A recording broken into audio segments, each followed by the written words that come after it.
Well, good afternoon. I want to thank Sheriff Wayne Ivey for hosting us here in Brevard County. It's always great to be back. I'm also joined with Keon and Bobby Michael from Jacksonville, and then Jameel Shaw came all the way from Los Angeles, so they're going to tell their stories here in just a few minutes. I'll just start by saying, we take public safety very seriously in the state of Florida, and that involves a lot of different components. Obviously, Sheriff Ivey's on the front lines on all of this. We saw potential for unrest last summer around the country. Here in Florida, we were on top of that. We weren't going to let it happen. We obviously believe that when people commit serious offenses, they need to be held accountable. You're not going to see people released, dangerous people released in Florida like you've seen in some of these other states where they get rid of bail and they do all this stuff because public safety matters. One component of that is making sure people who are in the country illegally and committing crimes are held accountable. And so we've worked really hard. The state of Florida, when I became governor, we passed a ban on sanctuary cities. I also directed the Department of Corrections to enter into formal agreements with the federal government under the 287G program to facilitate the transfer of criminal aliens from state custody to ICE for removal. And what happens is someone may be here illegally, they commit a felony, they get convicted, they get sent to state prison. Well, their sentence runs out at some point, and the appropriate thing to do is for the federal authorities to then take custody and then return them to their home country. And we think that had worked very well for my first 2 years as governor. We've also worked with sheriffs like Wayne Ivey to develop the Warrant Service Officer Program so that we could have even stronger partner between federal authorities and our local law enforcement, so that when you have criminal aliens in jails, that they can also be taken to federal custody and removed. We did pass E-Verify last year, which is very good. We want a legal workforce. We don't want incentives for people to be coming here illegally. The reason we're here today, though, is because we've seen a really troubling change of policy with the federal government. It used to be that when somebody was in our prison system, the federal authorities would have what's called a detainer on them, notifying the state that this is somebody here illegally and was subject to removal. When they came up on their sentence, when it was over, there was a transfer that was effectuated, and then the federal government would work to return, repatriate the criminal alien to their home country. Now, though, under the Biden administration, they are basically dispensing with this idea of accepting the criminal aliens. They are not honoring ICE detainers, and they're halting removals of even criminal aliens. And so we've already had in Florida a handful of criminal aliens that had finished their sentences, and the detainers were removed by the Biden administration. And so normally they would have been transferred, federal custody, and removed. Well, now the federal government's effectively releasing them into our communities. And so we think that that is problematic. That is not the way to guard public safety. We support the lawsuit against the administration that Attorney General Ashley Moody has filed. We have a hearing on that coming up. And here's why this is important. Over the next 30 days, as many as 50 criminal aliens are set to complete their Florida prison terms subject to detainers by Immigration and Customs Enforcement. That number could rise to over 200 felons within 6 months. And the issue is, if those detainers continue to be removed like they are, there's going to be no basis for the state, certainly, to hold them at that point because they would have completed their sentence. And so it'll effectively be the federal government releasing these convicted criminals back into society. And again, these are folks who are not eligible to be in this country. They're here illegally to begin with. And so we want to be in front of it. We want to do all that we can. I'm sending a letter to the Biden administration today asking them to continue the prior policies where you're taking custody of criminal aliens and removing them. We think that getting rid of the detainers is not good for the safety of Florida's communities. We're also instructing our Department of Corrections to work and pursue all legal avenues to make sure that when these sentences are up for the criminal aliens, that we work to get ICE to take them and to do their job. So we're going to be doing that. We think we have to step up, and we're going to do it. So today, I'm directing the Department of Corrections to identify all inmates with detainer agreements who ICE is refusing to pick up and develop a process for transferring them to an ICE detention center. Further order the Department of Corrections to notify the Florida Department of Law Enforcement and local law enforcement of all instances in which ICE refuses to detain criminal aliens. And so if there's a decision being made to not enforce the law, we want that documented so that the folks throughout Florida will know if you end up seeing a reoffense. FDLE is directed to cross-check these reports against law enforcement's statewide report of new crimes for any criminal activity associated with these released individuals. And if they reoffend, we do need to know about it, and we need to let everybody know about it. I'm also directing the Department of Corrections to submit formal requests to ICE for determinations of citizenship under federal law 8 U.S.C. 1373C of all individuals in custody if the citizenship status is unknown. Today I'm joined by Sheriff Ivey, of course, who's done terrific work here in Brevard County. I look forward to working with him and other sheriffs across the state to do all we can to ensure protection and safety of Florida communities. In partnership with the Florida Sheriff's Association, I'm also asking all Florida sheriffs to join the National Law Enforcement Notification System, known as LENS, that alerts local law enforcement when a known criminal alien is released from federal custody into their particular county. This notification system will sharpen awareness and add an extra tool for locals to keep communities safe. We're also going to look at any avenues we have to be able to help facilitate the removal of these aliens without the federal government's involvement, and we're looking at our options for that. Look, at the end of the day, when you're dealing with criminal aliens, you're going to hear from Jameel, you're going to hear from Keon, Michael. If you follow the law and you have somebody that, say, is a convicted sex offender and they're here illegally, and you transfer them to ICE and ICE removes them, then you don't have to worry about what may happen in the future. If ICE is not willing to take custody and remove, and ICE wants them released into our society, then any additional crime that is committed is by definition one that should have been prevented. And I think you'll hear from Jameel, I think you'll hear from the Michaels about tragedy that struck their family, and it's doubly tragic because had the government simply enforced the law, then this would not have happened to their families. And so we're going to work hard to keep Florida communities safe.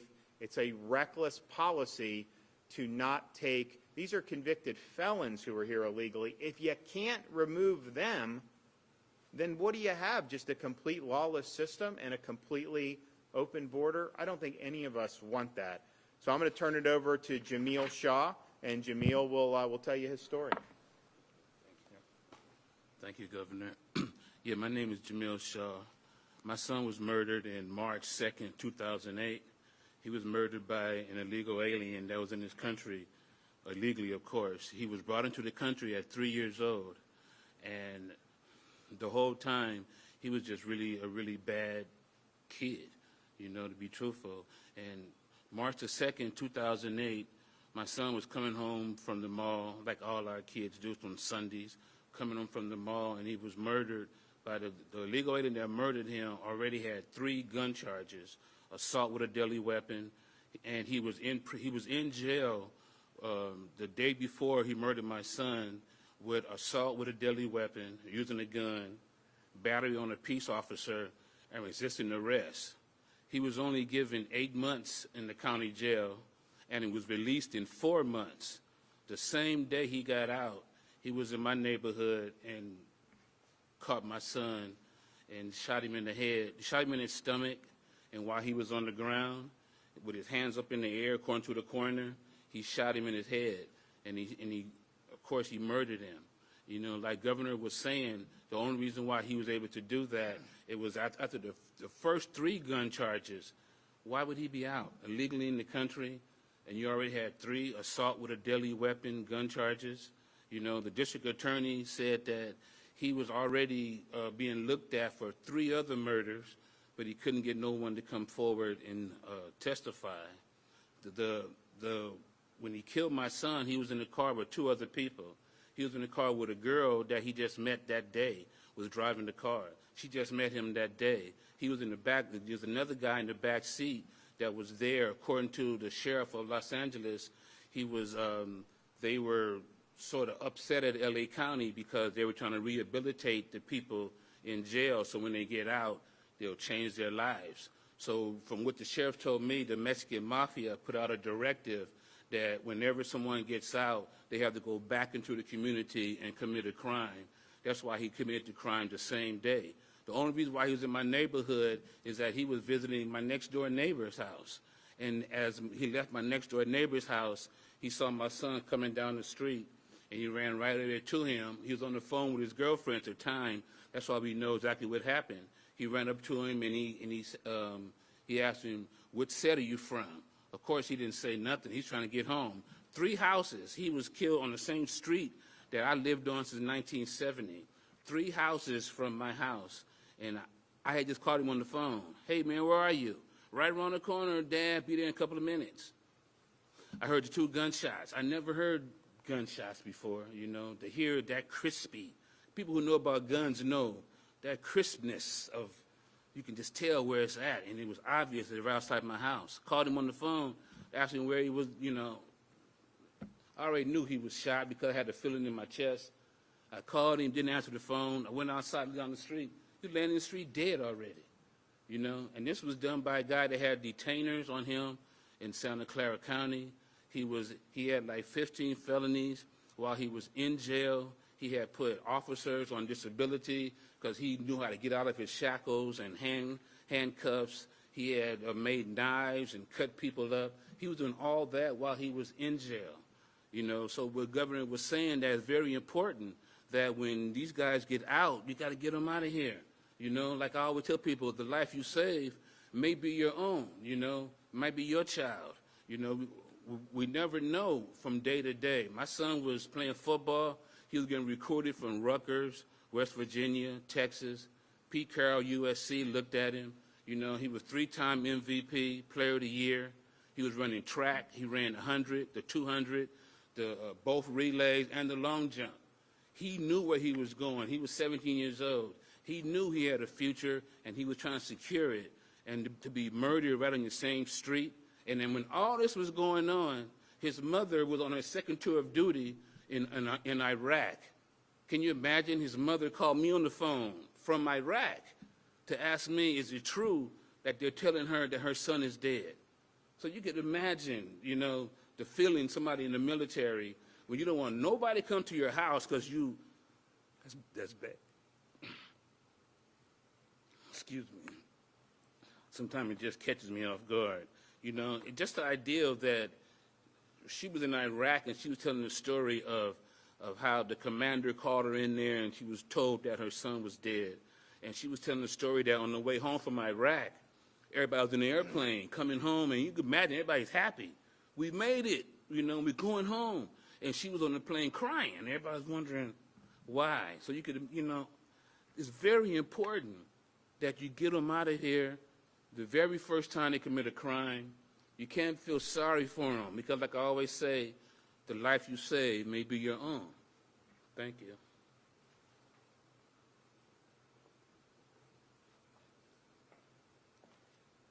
Thank you all, and thank you, Governor, once again. And we're blessed to have the governor that we have. And I thank you for everything you've done. My name's Kion Michael. This is my husband, Bobby Michael. And just to hear Jamal's story again over and over is very traumatic. And yet we can relate, sadly, because our son, Brandon Randolph Michael, 21 years old, and we live in Jacksonville, Florida. So he's on his lunch break going to cash his paycheck, just like every other kid, young man, engaged to be married. He had his whole life ahead of him. When a twice deported illegal crashed into our son. Just weeks prior, he had been stopped by our local law enforcement. They found him to be driving without a driver's license, and they just let him go. They released him back into our community. And I don't think there's a day that goes by that I don't think and realize that had they just detained him and just kept him, removed him from our community, our son, our middle child would still be here today. This is something you never get over. Your life is never normal. We have an older son and a younger daughter. We now have our first grandson who is perfect. He's 3 years old, but he'll never know his Uncle Brandon because of someone who was determined to continuously break our laws, come back into our society, back into our community. They'll say Jacksonville is not a border town, but with this administration's rulings that they're doing, every town is a border town. Our son was hit so hard that his car flipped,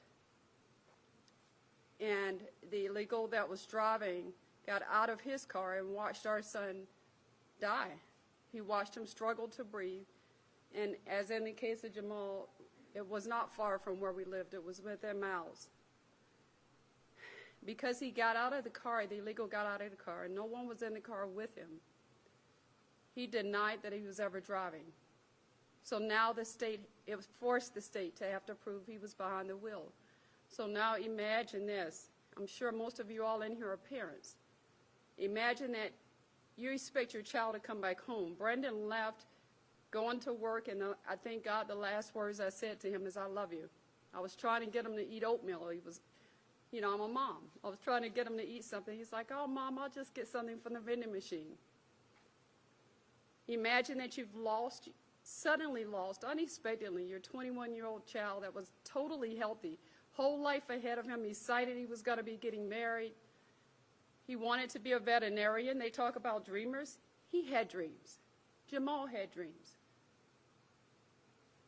Now you've lost him, and now you've got to go through a trial. We have to endure something that's so horrific as to look at the person day after day that took his life, knowing that he was behind that wheel, didn't spare us that, even that as parents.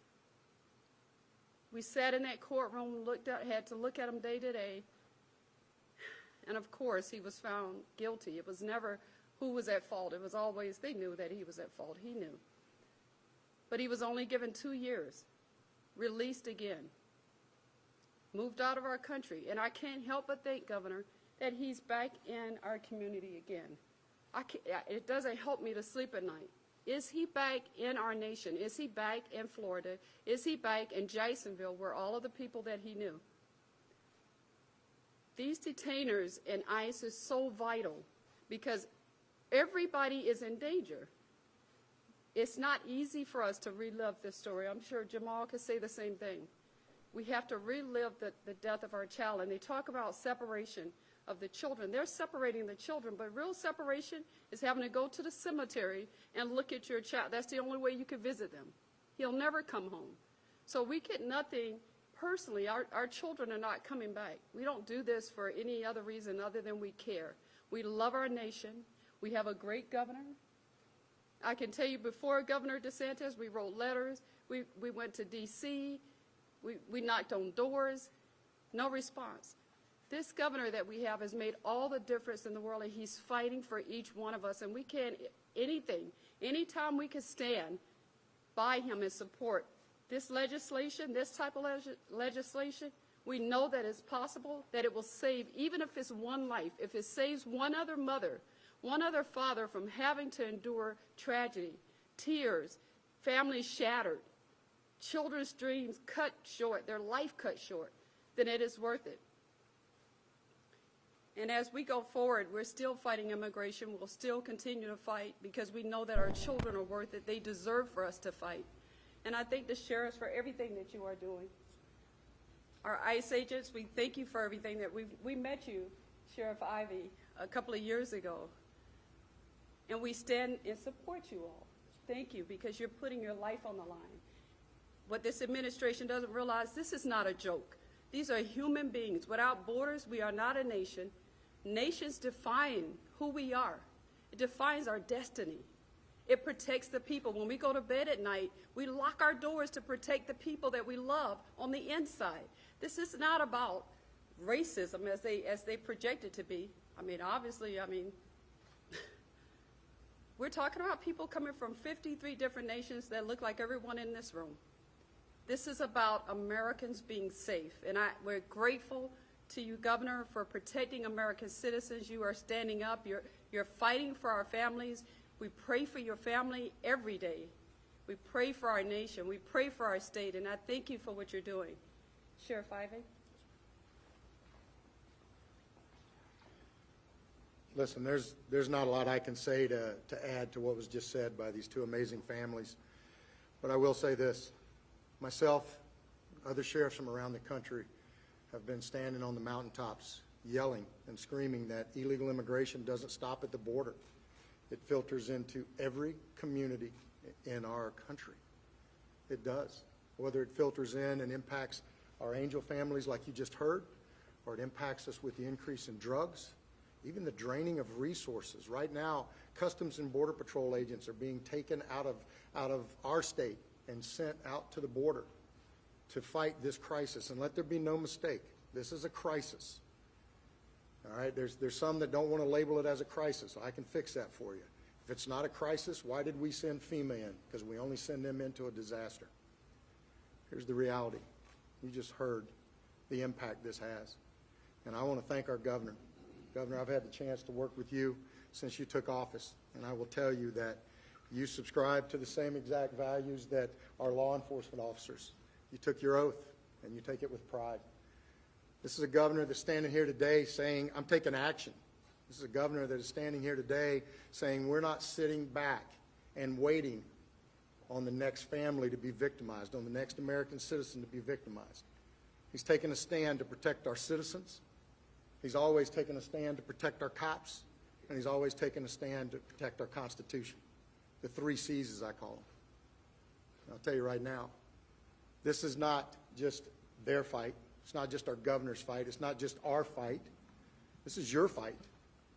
Because as you heard Ms. Michael say, one of you in this room could be the very next family that's impacted by illegal immigration and the detainers being taken off. We have a great relationship with our federal partners. 287G, the warrant program, everything was working just like it was intended to work to make sure that these individuals, when they're arrested, don't have to be arrested again. Think about the resources that are going to go into having to find these people again, or the victims that are going to happen because they've been let back out onto our streets when we had them in our grasp and could get them out of this country. Our job as the media, our job as law enforcement, more than anything else, our job as American citizens is to make sure that there's not another family that ever has to stand at a microphone like what you just heard. And Governor, again, thank you, sir. It is an honor to work with you, sir. Yes, sir. I want to thank Sheriff for hosting us again, and then thank both Jameel and then the Michaels. You know, I've known Jameel now for a number of years. I mean, Jameel was testified in Congress many years ago, and you know, you don't have to be doing this. It's not going to bring your son back, but yet you do. It's not easy to talk about, but you care, and you care about other people. And I'd say the same with the Michaels. They've been with us for several years since I've been governor. Not easy to do, but you do it because you know you're worried about other people, and you want to be able to use that to maybe tell policymakers, don't go down this road again, and let's try to protect people. You know, you can have a lot of debates about law enforcement, you know, preventing this crime, that. I mean, it's not, what they do is not easy. There's some things that are very difficult. This is a layup. You have somebody who's in the country illegally. They get convicted of a felony. They're in our prison system. They serve their sentence, maybe for drug trafficking, maybe for armed robbery, maybe for sex abuse, maybe for some type of homicide. And the job of the federal government is to receive them and remove them. If you can't do that, then you're just failing at the basic functions of government. And so we, as Sheriff Ivey said, this was working in Florida in partnership. When they're taking away these detainers and they're not accepting responsibility for convicted criminal aliens, that puts our communities at risk. It's something that we are going to fight. We're in court. We're doing some of the policies that I talked about today, and we're going to continue keeping the fight up, because if you don't follow the law, if you do release like they're doing now, you end up, what are you going to tell the next family? Oh, yeah, had we just followed the law and done the removal, then this wouldn't have happened to you. Our bad. I'm sorry. No, it doesn't work that way. You cannot unring those bells. So this is probably one of the easiest things to get right. If you just follow the law, if you work to get convicted criminal aliens out, the community is going to be safer. And obviously we have examples showing what happens when you don't do that. So we're really happy to work with Wayne, work with other people around the state of Florida, and this is going to be something. This issue, as long as they have this posture, which is a very radical posture, the issue is not going to go away, unfortunately. You didn't hear a lot about this over the last couple of years because we had the agreements. It worked like clockwork. Now you're going to see, unfortunately, ICE releasing some of these convicted criminals, and that's not good. So we're doing everything we can to be able to protect the public, but the easiest thing would be to do, and hopefully it doesn't require us to actually win the lawsuit. Hopefully they can make a different decision in the interim, but it would be step up to the plate, do your job, protect the people of this country, follow the law, and take cognizance of these folks and effectuate their removal. So we're going to keep working on that. If you look around the country, crime is going up. It's not going up in Florida like it is in these other places because we're very serious about this. We have a lot of great folks in our sheriff's departments and our police departments. We have me who supports them, and they know I support them. We're going to have the anti-rioting bill that's going to getting ready to pass, hopefully the Senate very soon. It's going to be the strongest anti-rioting, pro-law enforcement bill in the country. And throughout all this turmoil of last year, you never saw me buckle in terms of supporting the people that wear the uniform, and I'm not going to do that. So we've done it better, but you see what's going on, and I think that this is going to only add to it to have some of these reckless policies in terms of the criminal aliens. So let's not let that happen. Let's do everything we can to protect the folks of Florida. With that, I'll take a couple questions.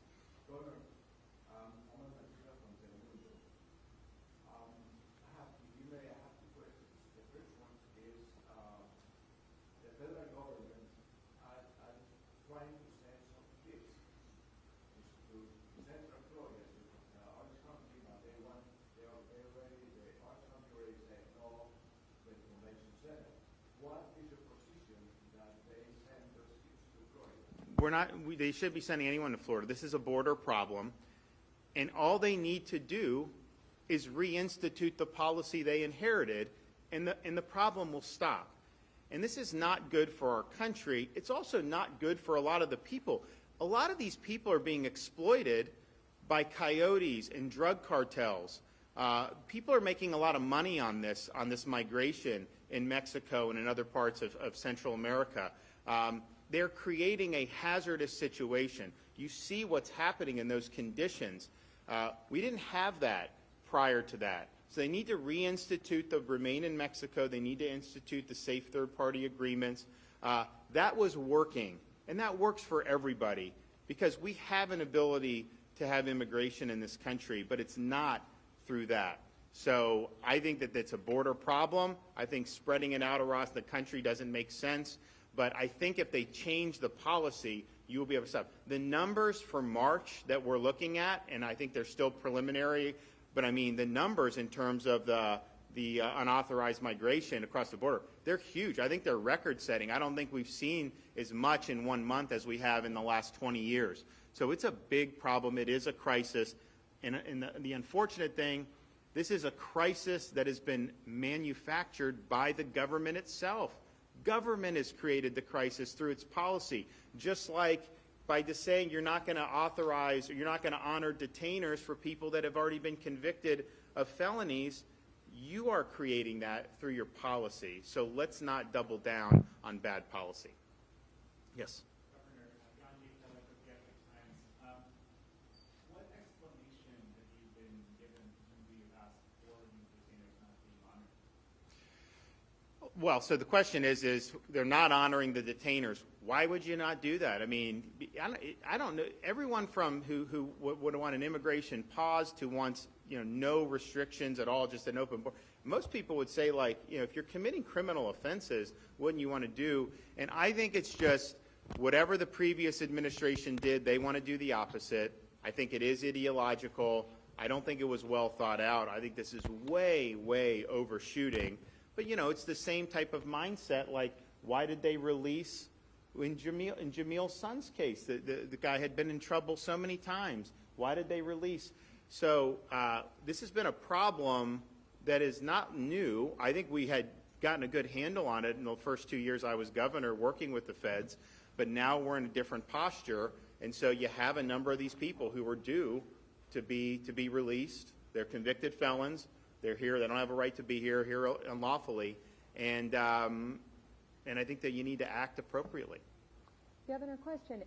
This is vaccine related, but with news yesterday of a major mistake at a vaccine production company in Baltimore impacting the future shipments of Johnson & Johnson, have you learned what impact it could have on future shipments we get in Florida? So we're not sure. So this is a question about the J&J. So J&J had millions of doses that were compromised. We obviously were expecting big dumps of J&J. We think that because we're getting a big dump scheduled next week for 300,000+, we think that that's still on track. We have not been told anything differently. We've asked, so we think it's going to impact not next week, but then the following weeks, and there will definitely be an impact on that because, I mean, you talk about 15 million, Florida's chunk of that is definitely going to be down. But the good news is between what the state's allotment is this coming week and then what the federal pharmacy allotment is, all of that is growing on net. So even if the J&J is delayed, we're still growing. We have the age was reduced on Monday to 40, and then on this coming Monday, it's going to be everyone 18 and older. And it seems like the rhythm has been pretty good. We wanted to do it. We obviously, when the vaccine first hit, man, the demand was so we wanted to ease it in so that you didn't have a huge crush. We obviously don't want there to be like massive amounts of vaccine not being used, so you try to get in between there. And I think we've gotten it pretty good on that respect. And so I think that next week you'll see a little bit of an uptick. But I think we probably have sufficient supply where most of the demand is going to be met. Obviously, if we had the J&J continue on schedule, that would have been very, very helpful. But it is what I've told people is I think there's more demand for J&J than the others, which I thought it may be the opposite just because of how it was being treated, particularly in some of the media outlets. But I think there's more demand. But I also think that if you can get a Pfizer shot or Moderna in the J&J, if there is a delay in the future weeks, get whatever shot you can because these things do happen, and a bird in the hand is worth more than two in the bush. So. Talking about COVID, the new study about Wallet Park shows that Florida is one of the worst states in safety. Whoa. One of the what? Worst. For what? Worst in safety. What does that mean? That we don't have security with the college. That's the Wallet state. Well, what is that based on? I mean, you look at the data. You literally have, This, yeah, I know, but so the facts are the facts. You hear, like, particularly the national media, Texas and Mississippi got rid of restrictions, how bad, and literally they want them to institute the policies of New York and New Jersey and Michigan, which are spiking more than anywhere else in the country. So it's like, how does that make sense in terms of what they're doing? So in the state of Florida, what we've been able to do, we vaccinated close to 3.5 million seniors. We put seniors first. The result of that is the positive tests we see, those 65 and up represent a very small percentage of those overall. I think those vaccines are working. If you look also at Florida's results, we have 26 states that have higher per capita COVID mortality than us, even though we have one of the oldest populations in the country. I also look and say, we've had schools open the whole time. A lot of these places, Jameel's telling me, they don't, L.A., they're shut down on the schools. Where Jameel is, no kids in school for the whole year, and they're not going to go back this school year for sure. So we do that. We also have people working. Our unemployment rate's much lower than the national average. That has beneficial health impacts too. And I think that that's a much better approach. But, you know, to try to suggest somehow, I mean, the facts are the facts. If you look at our hospital census, our peak over for the epidemic, we had about 9,600 COVID-positive patients at our peak, which was in July. We're now at like 2,900, so much less than where we were then, even much less than where we were in the winter when, you know, we had more respiratory viruses across the country. So I think that people say all these different things, but understand when some of these things are put out, there is a reason why, because there's some people that have been advocating lockdowns for a year, and they will not admit that they were wrong about this, because you look at states like California that have lockdown, it's been a lot of destruction that's happened as a result of that. Obviously, the New York and New Jersey, remember, a lot of these people were saying New York did the best job, actually. Well, I don't know how you look at that from the actual numbers perspective on that and say that. So some of it is, I think, because Florida did it more rationally, we targeted protecting elderly, but we also put an emphasis on having schools open and having the economy open. We struck a much better balance. We did better on health outcomes than most of these lockdown states, but clearly we've done better on quality of life, we've done better on education, and we've done much better on jobs. And we're working. We're going to do a lot more coming forward. There's a lot of great stuff that we have in the hopper in terms of new developments, new businesses opening, more jobs coming to Florida. So we're proud of it, and we're going to keep working hard. But I do want to, before I leave, just want to thank the Michaels. I want to thank Jameel Shaw for coming and lending your voice to this effort. There's a lot of stuff going on right now in our country and our state. You can kind of lose track of some of these things that really matter and can have an impact on people's lives. So we want to make sure we're doing all we can to protect the folks here in the great state of Florida. All right. Thank you. Thank you, Governor.